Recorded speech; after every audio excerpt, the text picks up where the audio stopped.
আমার বাবারা ভাইরা গভীর মনোযোগ দেন। আমি বলেছিলাম আবু হুরায়রা আমার নবীকে ডাক দিলেন। আবু হুরায়রা আমার নবীকে ডাক দিয়া খাবারের সংরক্ষণ করার জন্য বললেন। আবু হুরায়রা খাবার সংরক্ষণ করলো। থলের ভিতরে একটা জিনিস ছিল, ওই জিনিসের নাম কি? খেজুর। ওই জিনিসের নাম কি? কয়টা ছিল? আরো জোরে বলুন। 21টা খেজুর। এখন সৈন্য দল কয় হাজার?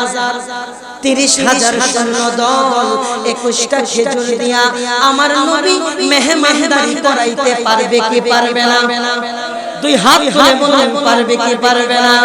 বন্ধুরে বন্ধুরে বন্ধুরে, আমার নবী রহমাতাল লিল আলামিন ওই 21টা খেজুরের ভিতরে হাত মুবারক রাখলেন। আমার নবী দোয়া করলেন। আমার নবী দোয়া কইরা এরপরে আমার নবী এক একজনকে ডাক দিলেন। ও সৈন্য দলেরা, একজন করে আসবা, আমি দিব, তোমরা চলে যাইবা। আমার নবী রহমাতাল লিল আলামিন ওই থলের ভিতরে হাত ঢুকাইলেন। জোরে কোন মারহাবা। থলের ভিতরে কি ঢুকাইছে? আমার নবীর হাত মুবারক ঢুকাইছে। সৈন্য দলকে ডাক দিছে, ও সৈন্য দলেরা এক একজন করে আসো। এক একজন করে আসে।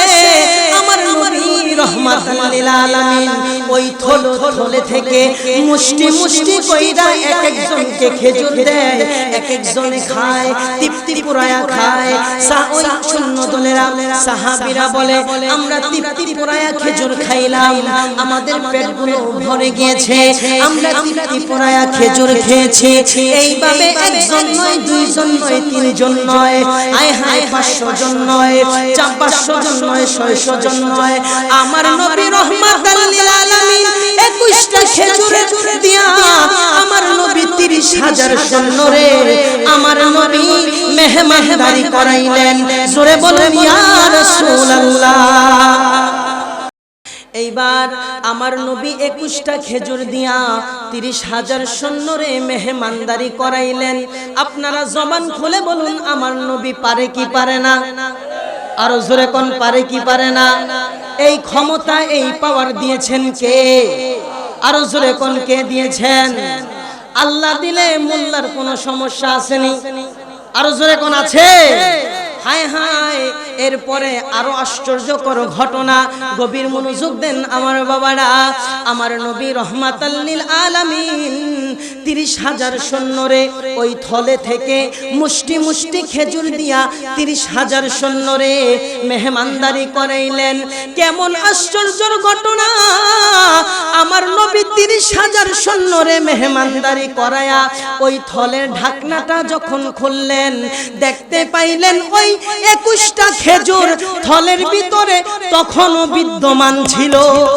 বেদায়ে অন্নেহায়া কিতাবের কথা বলছি। আমার নবী রহমাতাল লিল আলামিন তাবুকের যুদ্ধে আমার নবী একটা স্থানের ভিতরে বিশ্রাম নিতেছিলেন। আমার নবী যখন বিশ্রাম নিতেছিলেন, আমার নবীর একটা উট ছিল, ওই উটটা হারিয়ে গেল। হারিয়ে যাওয়ার পরে আমার নবী সাহাবীদেরকে ডাক দিলেন, ও সাহাবীরা, আমার উটটা হারায়া গেছে, দেখো তো অনুসন্ধান করে কোথায় আমার উটটা হারায়া গেছে, একটু দেখো। এক বেয়াদব কাফের বেঈমান ডাক দিয়ে বলে, ঠাট্টা মস্করা করতেছে, দেখছনি দেখছনি, আল্লাহর, তিনি নিজেকে আল্লাহর হাবিব দাবি করে, তিনি নাকি আকাশের গায়েবের খবর তোমাদেরকে দেয়, আসমানি গায়েবের খবর তোমাদেরকে দেয়, অথচ জমিনের গায়েবের খবরই উনি জানে না। ওনার একটা উট হারা গেছে, ওই উট কোথায় আছে কিন্তু উনি জানে না, অথচ উনি নাকি আকাশের গায়েবের খবর তোমাদেরকে দেয়। এইভাবে ওই কাফের ঠাট্টা মস্করা করতেছে, আমার নবীর শান নিয়ে বেয়াদবি করতেছে, আমার নবীর মান নিয়ে গুস্তাকি করতেছে। আপনারা বলেন, আমার নবীর শান, মান, ইজ্জত নিয়ে যারা গুস্তাকি করে, আমার আল্লাহ কি এটা সহ্য করতে পারেনি? আরো জোরে কোন পারেনি? আমার আল্লাহ সুবহানাহু ওয়া তাআলা কয়, হাবিব ইয়া রাসূলুল্লাহ, আপনি চিন্তা কইরেন না, টেনশন কইরেন না, এই বেয়াদবরে কিভাবে বেজ্জতি করা লাগে আমি আল্লাহর জানা আছে। জোরে কোন মারহাবা। আরো জোরে বলুন মারহাবা। আমার নবী রহমাতাল লিল আলামিনকে সাহাবীরা জিজ্ঞাসা করলেন, সাহাবীরা বলল, ইয়া রাসূলুল্লাহ, ইয়া হাবিবাল্লাহ, নবী গো, একজন কাফের বেঈমান ডাক দিয়ে আমাদেরকে বলতেছে আপনি নাকি আকাশের গায়েবের খবর জানেন না, আপনি নাকি জমিনের গায়েবের খবর জানেন না, আপনার উট হারিয়ে গেছে, আপনি নাকি এটাও বলতে পারেন না। আমার নবী ডাক দিয়ে কয়, ওই দুষ্ট লোকের কথা তোমরা শুনো না, আমি নবী নিজে থেকে কিছু বলি না, তবে হ্যাঁ আমার আল্লাহ আমাকে যা জানায় আমি নবী অবশ্যই তা জানি। জোরে কোন সুবহানাল্লাহ। ওয়া মা ইয়ান্তিকু আনিল হাওয়া ইন হুয়া ইল্লা ওয়াহয়ুন ইউহা।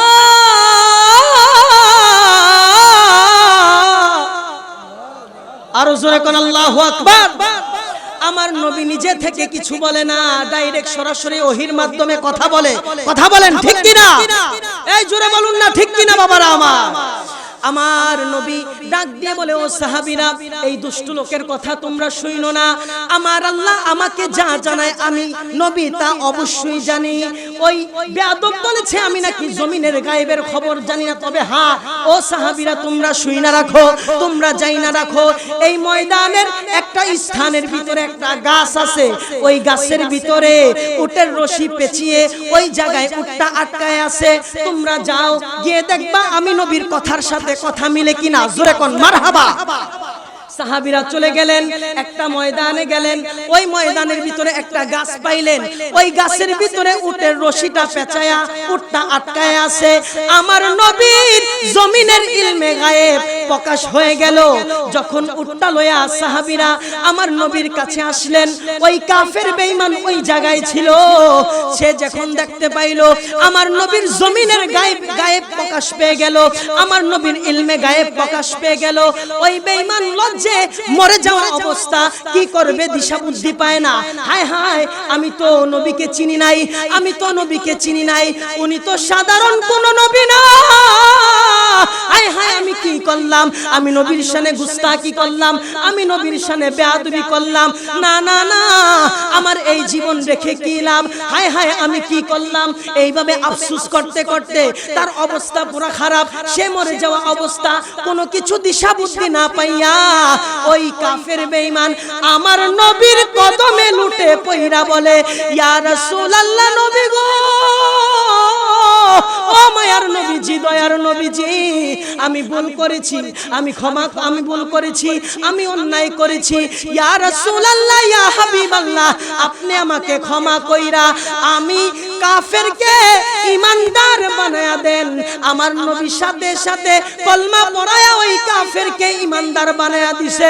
জোরে বলুন সুবহানাল্লাহ। আল্লাহু আকবার। জোরে বলুন আল্লাহু আকবার। তাহলে নবীর সাথে যারাই বেয়াদবি করবে সেই ফল দুনিয়াতে পাবে। কথা বলেন ঠিক কিনা? নবীর সাথে বেয়াদবি করেছে, কিন্তু পরে কি হইল? নবীর হাতে হাত রাইখা কলমা পয়রা ঈমানদার হয়ে গেল। সুবহানাল্লাহ। এই জন্য বাবারা আমার, নবীকে ভালোবাসতে হবে, নবীর মহব্বত অন্তরে রাখতে হবে, নবীকে নিজের জানের চাইতে ভালোবাসতে হবে, মালের চাইতে ভালোবাসতে হবে। কেন না? আমার নবী এমন নবী, যেই নবীর তুলনা কারোর সাথে হয় না। কথা বলেন না ঠিক কিনা? আরো জোরে বলুন ঠিক কিনা? আমার নবীর তুলনা কারোর সাথে হয়? এই যুবক ভাইরা হয়, এই মুরব্বি আব্বারা হয়। আল্লাহ রাব্বুল আলামিন নিজের ব্যাপারে বলছেন, ফাসাব্বিহ বিসমি রাব্বিকাল আযীম। জোরে বলুন সুবহানাল্লাহ। আল্লাহ বলছে, আমি রহমান হইলাম আযীম, আমি আল্লাহ হইলাম আযীম, তোমরা ওই আল্লাহর তাসবিহ পড়ো। আমার আল্লাহ যেই জায়গায় আল্লাহর শান রেখেছেন, সেই জায়গায় আমার নবীর শান রেখেছেন। জোরে কোন সুবহানাল্লাহ। বলবেন হুজুর কিভাবে? আল্লাহ বলছে আমি হইলাম আযীম, আমার নবীও আযীম। সুবহানাল্লাহ কোন না? আমার নবীর ব্যাপারে আমার আল্লাহ বলছে, আমার নবীর ব্যাপারে বলছে, ইয়া রাসূলুল্লাহ, আপনার চরিত্রকে আমি আল্লাহ ওয়া ইন্নাকা লাআলা খুলুকিন আযীম করেছি, আপনার চরিত্রকে আমি আল্লাহ সুমহান করেছি, আপনার চরিত্রকে আমি আল্লাহ বুলন্দ করেছি, আপনার চরিত্রকে আমি আল্লাহ বাড়ায়া দিয়েছি। আমার আল্লাহ বলছেন আমি যেমন আযীম, আপনার চরিত্রকে আমি বানাইলাম আযীম। এখন আযীমটা কি? আযীমটা হচ্ছে যেই জিনিস মাপা যায় না, যেই জিনিস ধরা যায় না, যেই জিনিস ছোঁয়া যায় না, যেই জিনিস অনুভবন করা যায় না, ওই জিনিসকে বলা হয় আযীম। জোরে বলুন সুবহানাল্লাহ।